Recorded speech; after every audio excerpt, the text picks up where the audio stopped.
सिया का भाई शाहिल ही निकला असली मास्टरमाइंड। पुणे पुलिस ने कस दिया शिकंजा, हर झूठ हो गया बेनकाब और पूरी सच्चाई आ गई सामने। केतन अग्रवाल हत्याकांड में हर रोज नए नए खुलासे हो रहे हैं। न सिर्फ पुलिस बल्कि केतन के पूरे परिवार को भी हिलाकर रख दिया है। जिस इंसान पर केतन और उसका परिवार सबसे ज्यादा भरोसा करता था, आखिर वही इस पूरे हत्याकांड का असली मास्टरमाइंड निकला। अब पुलिस ने उस मास्टरमाइंड का पर्दाफाश कर दिया है। आखिर केतन की हत्या में कितने लोग शामिल थे? अब तक पुलिस ने कितने लोगों को गिरफ्तार किया है? इस हत्या का असली मकसद क्या था और इस पूरे प्लान में कौन कौन शामिल था? और इस हत्याकांड की पूरी सच्चाई जानने के लिए इस वीडियो को अंत तक जरूर देखें। अब तक आप इस केस के जो अब तक आपसे छिपाई गई थी। पुणे के 26 साल के करोड़पति कारोबारी केतन अग्रवाल की सगाई 19 फरवरी 2026 को 20 साल की सिया गोयल से हुई थी। नवंबर 2026 में उदयपुर के एक भव्य महल में करीब 17 करोड़ रुपए की लागत से दोनों की शाही शादी होने वाली थी। सगाई के बाद दोनों परिवार शादी की तैयारियों में जुटे थे। इसी दौरान 18 जून 2026 को सिया और केतन लोनावला के पास स्थित लोहागढ़ किले पर ट्रैकिंग के लिए गए थे,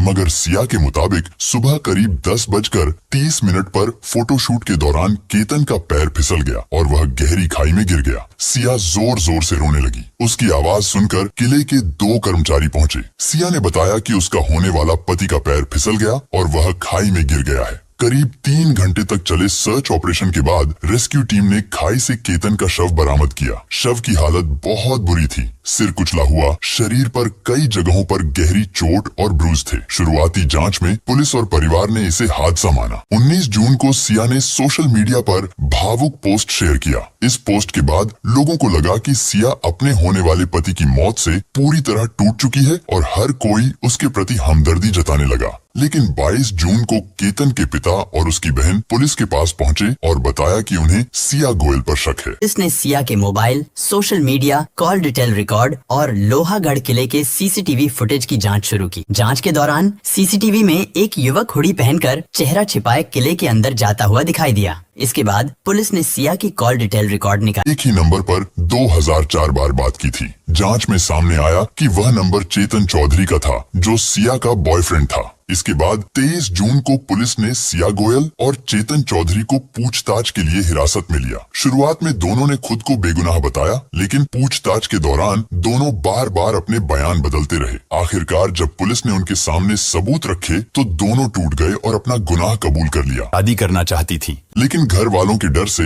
वह न तो अपने परिवार को यह बता पा रही थी कि वह किसी और से प्यार करती है और न ही केतन अग्रवाल से शादी करने से साफ साफ इनकार कर पा रही थी। 19 फरवरी 2026 को जब केतन अग्रवाल के साथ उसकी सगाई हुई तो सगाई के दिन सिया सबके सामने खुश रहने का नाटक करती रही। परिवार और रिश्तेदारों को वह यह दिखा रही थी कि वह इस रिश्ते से खुश है, लेकिन अंदर ही अंदर वह बहुत दुखी थी क्योंकि वह इस रिश्ते को दिल से स्वीकार नहीं कर पा रही थी। सगाई के बाद सिया को लगा कि अभी तो सिर्फ सगाई हुई है, शादी में अभी काफी समय लगेगा। शायद शादी 2 से 3 साल बाद होगी और तब तक वह हिम्मत करके कोई ना कोई रास्ता निकाल लेगी। लेकिन सिया ने जैसा सोचा था वैसा नहीं हुआ। शादी की डेट फिक्स होते ही सिया और ज्यादा परेशान रहने लगी क्योंकि वह किसी भी हालत में केतन अग्रवाल से शादी नहीं करना चाहती थी, मगर परिवार की खुशी और बदनामी के डर से वह अपने घर वालों को यह बात बता भी नहीं पा रही थी। इसी बीच सिया अपने बॉयफ्रेंड चेतन चौधरी से मिलती रही और बार बार उससे कहती रही कि वह केतन से किसी भी हालत में शादी नहीं करेगी। शुरुआत में दोनों ने भागकर शादी करने का प्लान बनाया था, लेकिन सिया को लगा कि अगर वह ऐसा करेगी तो उसके परिवार की बदनामी होगी। सिया को लगने लगा कि भागने से आसान रास्ता केतन को अपनी जिंदगी से हमेशा के लिए हटा देना है। अगर केतन नहीं रहेगा तो शादी भी नहीं होगी और उसे अपने घर वालों के सामने सच बोलने की जरूरत भी नहीं पड़ेगी। यह केतन को रास्ते से हटाने की योजना बनाने लगी। सिया ने केतन को जान से मारने के लिए इंटरनेट पर तरीके तलाशने शुरू कर दिए। वह हर रोज अलग अलग जानकारी खोज रही थी। वह ऐसा रास्ता ढूंढना चाहती थी जिससे केतन की मौत हो जाए, लेकिन किसी को उस पर शक न हो। खोजबीन के बाद भी उसे कोई ऐसा तरीका नहीं मिल रहा था जिससे वह अपने मकसद में कामयाब हो सके। इसके बाद 31 मई को केतन अपनी होने वाली पत्नी सिया गोयल के साथ ट्रेकिंग के लिए लोहागढ़ किले जाना चाहता था। लोहागढ़ किला उनके घर से लगभग 55 किलोमीटर दूर था। 31 मई को सिया और केतन लोहागढ़ किले पहुंचे। वहां दोनों ने फोटोशूट करवाया और साथ में काफी समय बिताया। इसी दौरान 31 मई को जब सिया पहली बार केतन के साथ लोहागढ़ किले पर पहुंची तो उसकी नजर किले की सैकड़ों फीट गहरी खाई और वहां के सुनसान इलाकों पर पड़ी। उसी पल सिया के मन में एक खतरनाक ख्याल आया। उसे लगा कि अगर केतन को इसी गहरी खाई में धक्का दे दिया जाए और बाद में यह कह दिया जाए कि ट्रैकिंग के दौरान उसका पैर फिसल गया जिससे वह हादसे का शिकार हो गया, तो हर कोई इसे एक दुर्घटना मान लेगा। किसी को उस पर शक नहीं होगा और वह आसानी से बच जाएगी। लेकिन 31 मई को उस दिन सिया और केतन के साथ 3 और लोग भी लोहागढ़ किले गए थे। वहां दूसरे लोगों की मौजूदगी की वजह से सिया को मौका नहीं मिला और उसका प्लान उस दिन सफल नहीं हो सका। 31 मई को घर लौटने के बाद सिया दोबारा लोहागढ़ किले पर जाने का प्लान बनाने लगती है। 5 जून को उसने केतन से कहा कि उसका एक बार फिर किला देखने का मन कर रहा है क्योंकि वह जगह बहुत सुंदर है। लेकिन केतन की माँ और उसके पिता ने इस बात से साफ मना कर दिया। 6 जून को प्री वेडिंग शूट के लिए बाली जाना था। घर वालों ने सोचा दोनों थक जाएंगे। 5 जून को जब सिया का प्लान फेल हो गया और वह लोहागढ़ किले पर नहीं जा पाई तो वह बेचैन हो गई। फिर 6 जून 2026 को केतन अग्रवाल, सिया गोयल, केतन की बहन और सिया का भाई प्री वेडिंग शूट के लिए इंडोनेशिया के बाली जाने वाले थे। इसके लिए सभी लोग पुणे से मुंबई हवाई अड्डे के लिए निकले थे और रास्ते में वे खालापुर फूड मॉल पर रुके। यहीं पर सिया ने मौका देखकर केतन के बैग से उसका पासपोर्ट निकाला और फाड़कर फूड मॉल के डस्टबिन में फेंक दिया। सिया ने बाकी लोगों के पासपोर्ट, बैंक कार्ड और दूसरी जरूरी चीजें उसी बैग में छोड़ दी ताकि केतन बाली न जा सके और पूरी ट्रिप रद्द हो जाए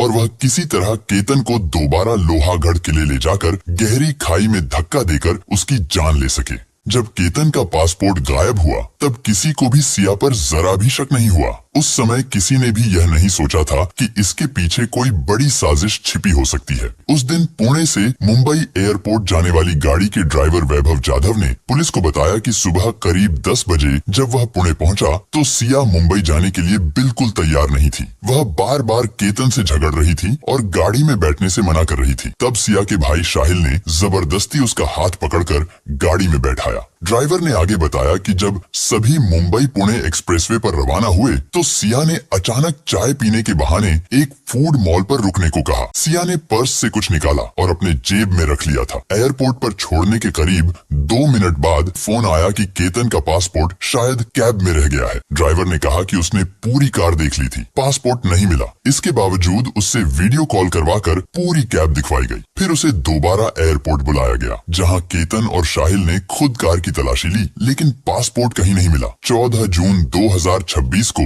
सिया दोबारा लोहागढ़ किले पर जाने की जिद करने लगी और केतन के घर वालों से रिक्वेस्ट करने लगी कि वह एक बार और केतन के साथ किला देखना चाहती है और इस बार केतन के घर वालों ने इजाजत दे दी। 14 जून को लोहागढ़ किले पर पहुंचने के बाद सिया ने मौका देखकर केतन को खाई की ओर धक्का दे दिया, लेकिन किस्मत ने उस दिन केतन का साथ दिया। नीचे गिरते समय वह एक पेड़ और झाड़ियों में अटक गया जिससे उसकी जान बच गई। इस घटना के बाद जब केतन ने सिया से पूछा कि आखिर उसने उसे धक्का क्यों दिया तो सिया ने बड़ी चालाकी से पूरी बात पलट दी।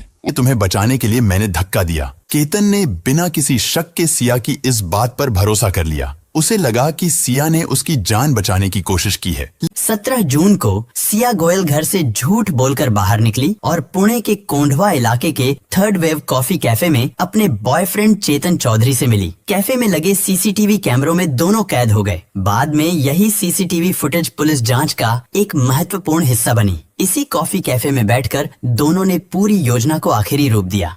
सिया ने कहा कि मैं केतन को अकेले नहीं मार पाऊंगी, इसलिए मुझे तुम्हारी हेल्प चाहिए। तय किया गया कि ट्रैकिंग के दौरान किसी सुनसान जगह पर मौका मिलते ही केतन को खाई में धक्का दे दिया जाएगा और पूरी घटना को एक हादसे का रूप दे दिया जाएगा।